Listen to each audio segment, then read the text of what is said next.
ఈ మధ్యకాలంలో అంటే నాకు తెలుసున్నంత వరకు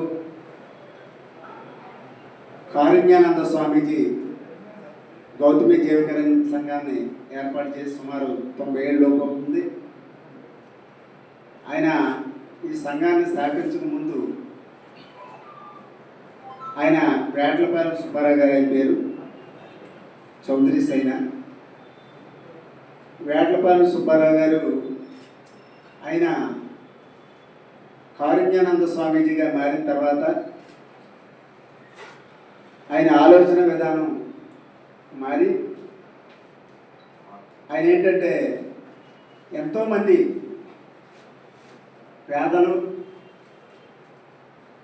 అనాథులు, ఇల్లు కాలిపోయినా విపత్తులు ఏదొచ్చినా సరే ఆ సంఘం ద్వారా చేయాలని చెప్పేసి ఆయన విగ్రహం దగ్గర ఆయన ఆలోచన విధానాన్ని అంతటిని కూడా ఏర్పాటు చేశారు. అక్కడ చాలా భయంకరమైన వార్తగా వచ్చింది. అది మీకు ముందు వినిపించిన తర్వాత 4 మాటలు చెప్పి ముగిస్తాను. అన్నీ నా దగ్గర ఉన్నాయండి.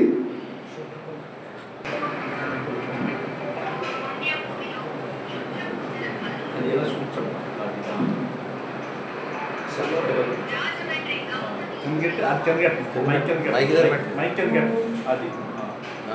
చాలా బాగుంది చూడండి.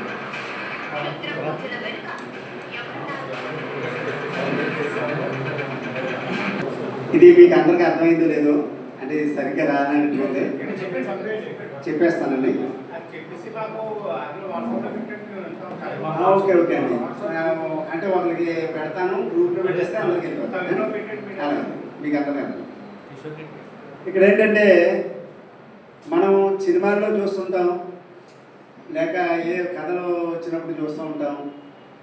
ఎక్కడెక్కడో దండకారణ్యంలోనూ ఎక్కడో అడవుల్లోనూ ఒక క్షుద్ర పూజలు చేస్తూ ఉంటారని చెప్పేసి మనం వింటూ ఉంటాం.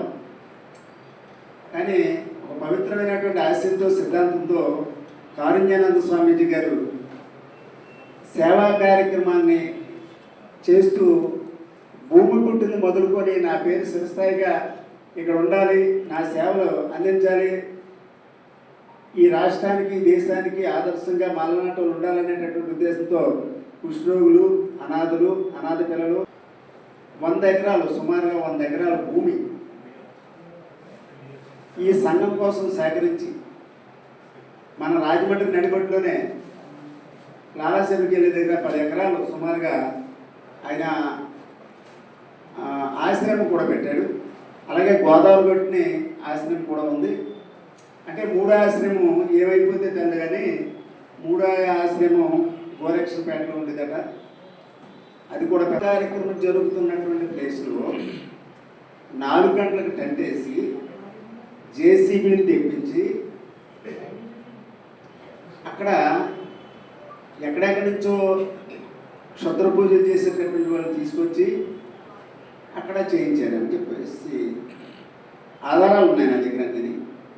అదే కాకుండా మరి మన ఈవో గారు, జీవకరణ సంఘం ఈవో గారు తారకేశ్వరరావు గారు, ఆయన ఎంతో చిత్తశుద్ధితో ఆయన స్వయంగా వాళ్ళ వెనకాల సిబ్బందిని వేసుకొని 3 టౌన్ పోలీస్ స్టేషన్కి వెళ్ళి ఒక కంప్లైంట్ కూడా ఇచ్చారండి.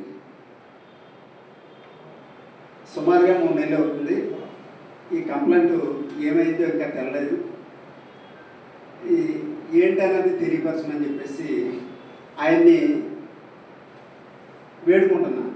ఎందుకంటే మీరు ఇచ్చిన కంప్లైంట్, ఈవోగా మీరు ఇచ్చినటువంటి కంప్లైంట్, అది ఏమైంది? పత్రికా మొక్కులు జరిగినప్పుడు నిమ్మకాయలు పెడతారు, పసుపు కుంకుమ అన్నీ పెడతారు. దాంతోపాటు ఒక కోడునో, ఒక పొట్టేలునో, ఒక మేకనో, లేకపోతే అక్కడ క్షుద్ర పూజ యొక్క వెనకాల ఉన్నటువంటి మర్మం ఏంటి, ఆ వార్తలు వచ్చిందే చెప్తున్నాను. జీతం తీసుకుంటూ అందులోనే హెడ్గా ఉంటూ మీకు తెలియకుండా జరిగిందా ఉన్నటువంటి ఒక సంస్థ, ఎండోమెంట్ సంస్థ. దీన్ని ఏ విధంగా మనం చూడాలి, ఏ విధంగా మనం ఆలోచించాలి? మనం ఎక్కడ పోతున్నాం? రాజమండ్రి నగరం నడిబొడ్డులో ఉన్నటువంటి గౌతమి అంటే ఇది ఈవో బాధ్యత పూర్తిగా. ఆయన మీద నాకు కక్ష ఏం లేదు, ఆయన మీద వేరే ఉద్దేశం లేదు. రాజమండ్రి యొక్క పవిత్రమైనటువంటి గోదావరిసరా ఏంటి, అసలు దీన్ని మర్మం ఏంటి అనేటటువంటిది బయటికి తీసుకురావాల్సినటువంటి అవసరం ఉంది. రాజమండ్రి యొక్క గౌరవాన్ని కాపాడుకోవాల్సినటువంటి బాధ్యత మనకు ఉంది. అలాగే ఆ సంస్థను కాపాడవలసినటువంటి బాధ్యత, కారుణ్యానంద స్వామీజీ ఆశయాల సిద్ధాంతాలు కాపాడవలసినటువంటి బాధ్యత ఈవో గారికి ఉంది. కాబట్టి తమరు అర్థం చేసుకొని ఆలోచించి మీరు వెంటనే వెల్లడించాలని చెప్పేసి నా యొక్క రెండు చేతితో నమస్కరిస్తూ మీకు తెలియజేస్తాను.